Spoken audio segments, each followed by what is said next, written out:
What do you want to focus on today? I think we should talk about the EU AI Act because that came into law. There are some fairly complex provisions on which it gets enforced when, and I might talk about those in a bit. The first thing maybe to say is I think it will have a global effect. I think we're already seeing that. It's got extraterritorial effect like GDPR has. We've already seen one tech bro say that he's not launching anything new in the EU pending working out what the legislation says. And it is a pretty comprehensive, but also somewhat confusing regulatory regime.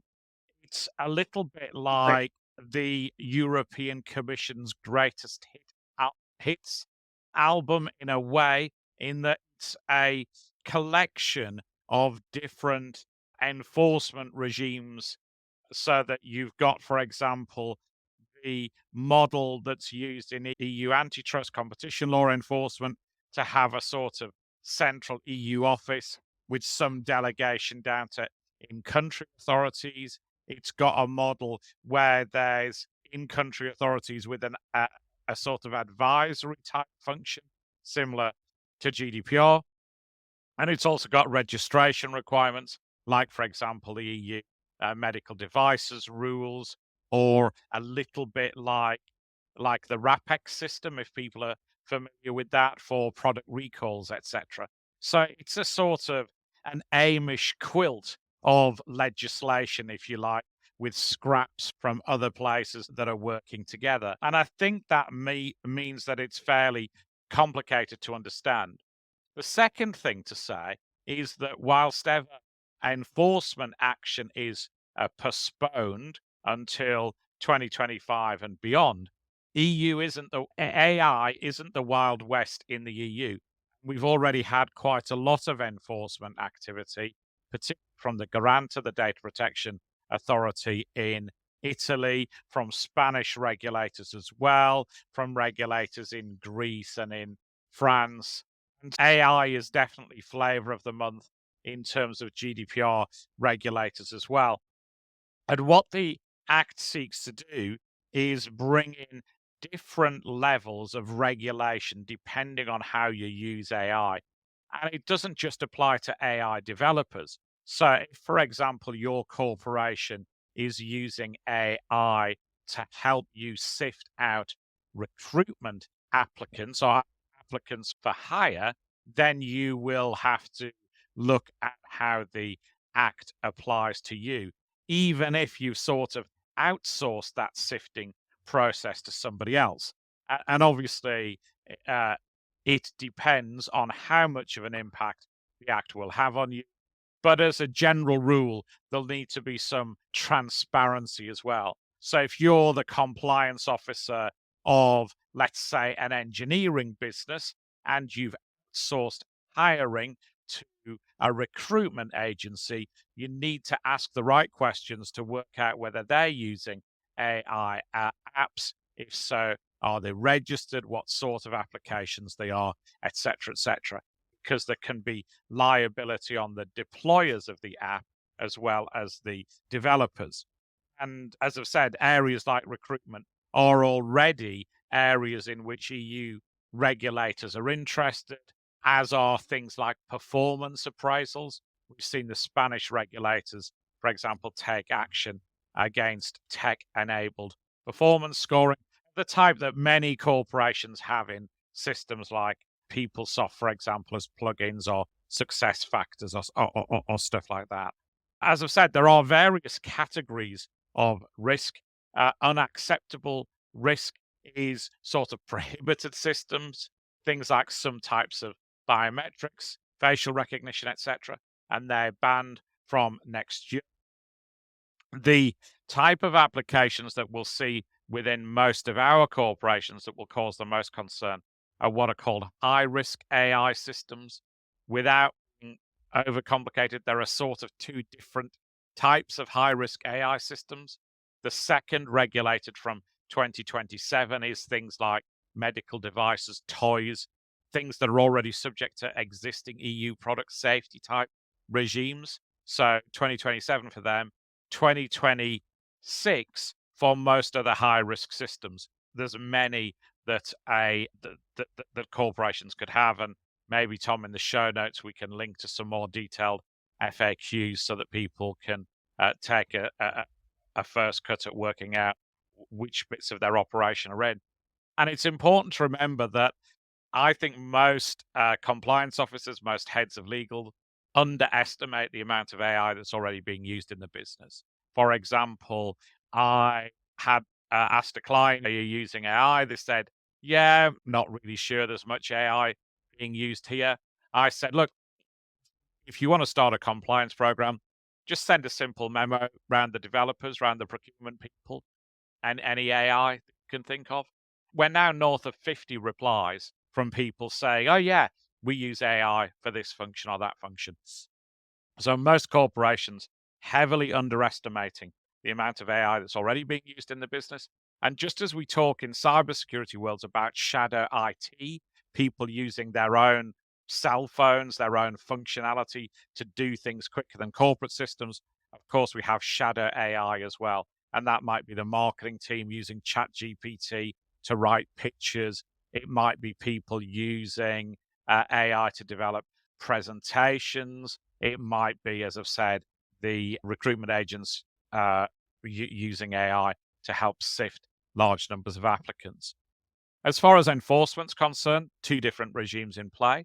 The EU has a new office which will regulate GPAI. So, broadly speaking, Silicon Valley type AI, so ChatG, Meta, those sorts of things will be regulated centrally at an EU level.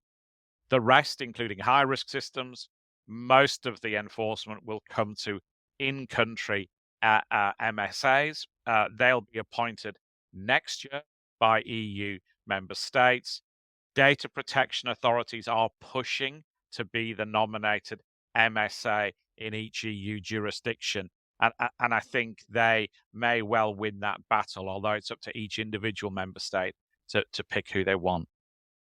Dawn raids are a possibility, and we've already seen dawn raids be used under GDPR to look at new technology applications, if the rumors are true, against Meta, for example, in Ireland, when it brought in Facebook dating. We're likely to see more of that, I think. And there are various record keeping requirements. If you're doing an AI analysis, you've got to keep records. And so they're available for inspection when regulators come knocking on the severe penalties. So up to 7% of annual revenue in some cases. Again, fairly complicated tariffs, a bit like GDPR, but higher penalties. Transparency will be key, just as we've talked about on these podcasts before under GDPR. And obviously, the two regimes will run in parallel, GDPR and an EU AI Act. And if it's the same enforcer, then we can expect to see combined investigations into both aspects. I've talked about extraterritorial reach. The timetable's quite complex as well. As I said, first enforcement from February 2025. And again, maybe I'll, rather than run through it, unless you particularly want me to, Tom, we'll circulate a note which will have the chronology of what comes in when. There is a voluntary scheme called the EU AI Act, confusingly. So pact with a P rather than act starting with an A. Organizations can volunteer to be effectively regulated earlier. Why would somebody do that? It might be because there's going to be some harmonization with antitrust authorities as well. So it might be that if I'm a large US based tech business and I'm under the microscope for alleged anti competitive behavior, then I might think, if I jump into the pact, will I get some leniency against other investigations? We might also see businesses think that they've got a commercial advantage by jumping into the pact, particularly if they're using AI applications that are hard to explain. I think for a lot of businesses, there's quite a lot to do. I think the step will be to do an awareness campaign, because obviously you'll have procurement folks, you'll have developers who are already using AI and they're about to buy some stuff next week. Make sure that the contracts that you're using when you're procuring AI have the right clauses in. If you're putting stuff out to tender, include that in tender documentation, etc. So education will be key to remind people that this is a buying criteria that you're particularly worried about, especially because the systems that you procure and buy now will still be in place when the meat of the legislation comes in. You'll probably want to do board level briefings on AI. I know this is a gong that I keep banging, but most boards aren't tech enabled. They don't include digital natives, and the old pale male and stale will have to be educated in AI risk. And in many cases, that'll mean that the skills on the board will have to be developed and diversified. It's probably worth doing an inventory. So bring out your dead session, a little bit like a knife crime amnesty, maybe, with colleagues in the business to say, okay, if you're using AI, don't hide it under the carpet. We need to know about it. Tell us, and maybe you give them a safe space for past failures in not telling people. You'll need possibly to amend internal policies, practices, things like data breach policies, because there can be data breach reporting obligations. You'll need to look at things like GDPR policies, because there are terms like stop notices, which might mean that you have to stop processing people's data under a penalty of sanction. Things like clauses in procurement contracts. You might need to appoint an authorized representative, just like a DPR. And then I think the last thing I'd say is review your websites. A lot of organizations are making fairly grand promises online about how they use AI and how it's going to change the world. As a general rule in the EU, if you make a claim like that, you have to be able to evidence back it.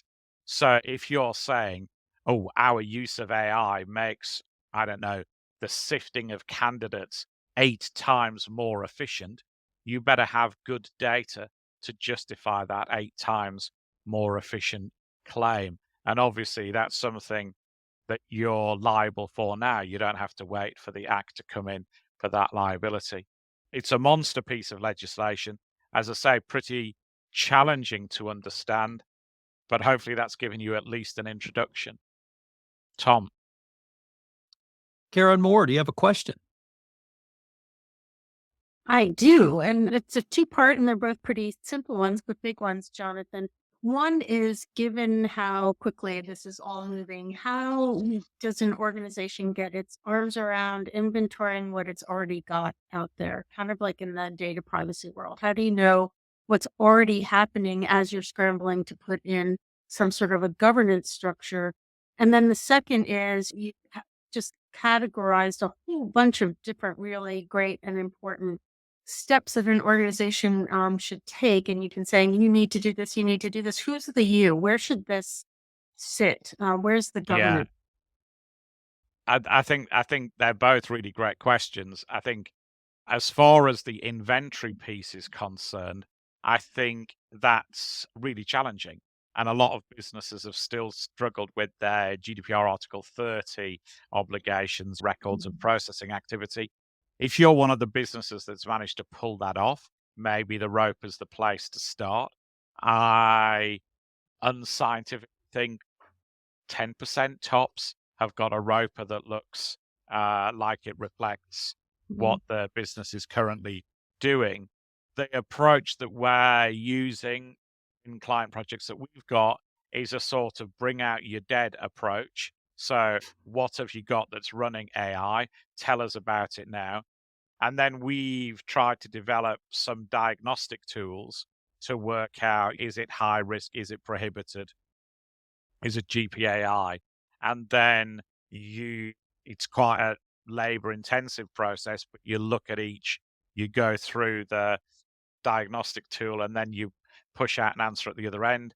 Obviously, for some of them, it's a good idea to have a paper trail so that if you've looked at an application, then you can at least document the decision making track you took for that particular application. So there may be better ways to do it. I don't think it's something that's easily automatable because I don't think a lot of people have knowledge. Obviously, you might be able to get help from the CISO team, for example, who might know where the firewall's been, where a gap's been created in the firewall to let an app in or to extract data from the system. You might be able to look at colleagues in accounting for help because you could scan down the list of invoices paid and maybe get some information that way. So different organizations will have different ways of trying to find out what's being used. On the second question, which I thought was a really great question, where does it sit? I think that's just really difficult. I don't think it should sit with the chief compliance officer. I do think it will sit with the chief compliance officer, is my honest answer. Some organizations are having somebody be responsible for AI governance. They're introducing principles. They're having people look at that almost as a dedicated role. I think that's relatively few. And I think many organizations will just say it's another aspect of compliance and throw it across to the compliance team. I don't think that's the right approach, but I think that's the default position of most corporations. Great. I think that was a great summary. First of all, it was very comprehensive. I get it. What I don't get is why we're trying to make this so freaking complicated. When the internet came out and we all started using the internet to do research, no one, I think everyone was a little sort of squishy about that. I think AI is sort of a natural progression here. I mean, some form of it's been being used for quite some time. I just don't know at the end of the day if the objectives really change. I mean, especially from a compliance perspective. Are we compliant with all the laws? Do we have a right? Or is our risk assessment right? Is our internal controls over financial reporting sound? And are we doing the best thing for the stakeholders? So while it sounds very interesting from sort of a scientific perspective, from an overall blocking and tackling in an organization from a finance and operations perspective, I'm just wondering if we're just trying to make this so complicated that we're getting lost in the forest, so to speak. And that's just me. And it may be my naivete, but I'm a simpleton by nature. Comment on that. Come, Mr. Marks. I think that the first thing to say is that I think it is a mess, and I think it's partly a mess because of its birth. I think it is that old analogy of what's a camel, a horse designed by committee. And I think if you understand the EU process, it's effectively a triumvirate, if you like, of the European Parliament, the European Commission, and the Council of Ministers. And they've meddled with that. I think that's partly why the law has come in with a transition period, because they effectively wanted to turn the Word document into a PDF and stop people changing it because so many people have pitched it, and things like the GPAI provisions came relatively late and have added complexity. I also agree with you that in some respects it overlaps with so many other things. I think I spoke at a conference and said I offered a prize, admittedly not a great prize, to anybody who could think of an evil to do with AI that wasn't already regulated, e.g., by medical device legislation or GDPR, that a properly resourced regulator couldn't already deal with, and I didn't have to give the pen away. So my suspicion is that it is overlap legislation and it's partly responsive to what's seen as abuses. But obviously the penalties are far greater. They're almost double the penalties under GDPR. So this will raise a lot of revenue for the EU, and US corporations will be, my prediction is, those that pay out the most. So Some might say, I think you have Traitors with the great Alan Cumming, where he says it's all about the dollars, and it might well be all about the dollars as well.